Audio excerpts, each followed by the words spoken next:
On July 20th, 1969, as he first set foot onto the surface of the Moon, Apollo 11 astronaut Neil Armstrong spoke what would become his most famous utterance.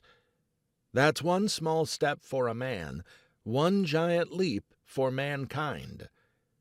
Only a few years later, in 1973, Armstrong sent a picture of our blue-green world to Nicolaus Copernicus's alma mater, the Collegium Maius in Krakow, Poland.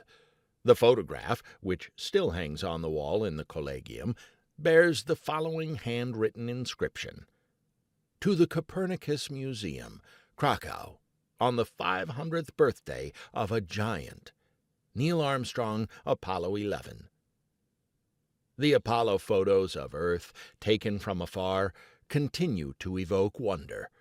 Their vivid message that we live on a beautiful world, a bright oasis in the blackness of space, can still take our breath away, even after more than a half-century. And Armstrong recognized that Apollo's startling polychromatic vision of Earth, along with his own giant step onto another world on our behalf, was prepared for by the giant of an astronomer who first proposed that Earth is, in fact, a planet, a wandering star. How did Copernicus himself, 1473 to 1543, all those years ago, take his own first step along the planetary path?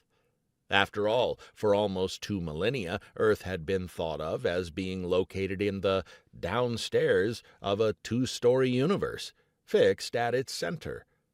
That downstairs was the home of the dirty, the heavy, the sluggish, and the always changing, home of things like rocks and mud, the stuff of our experience. The sun was an eternal light in the sky, upstairs, where nothing changes and things are light, perfect, and easy-moving. Over the course of a year, the sun wandered through the constellations of the zodiac. Yes, the sun was a planet, too, circling about the center. This fit with common sense.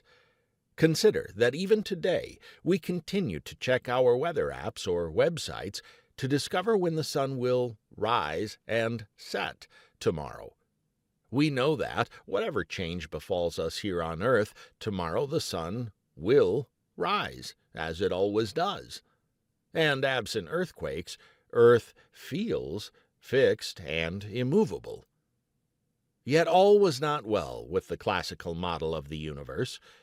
The 2nd-century Alexandrian astronomer Claudius Ptolemy had developed a magnificent astronomical model upon the ideas of the Greek philosopher Aristotle.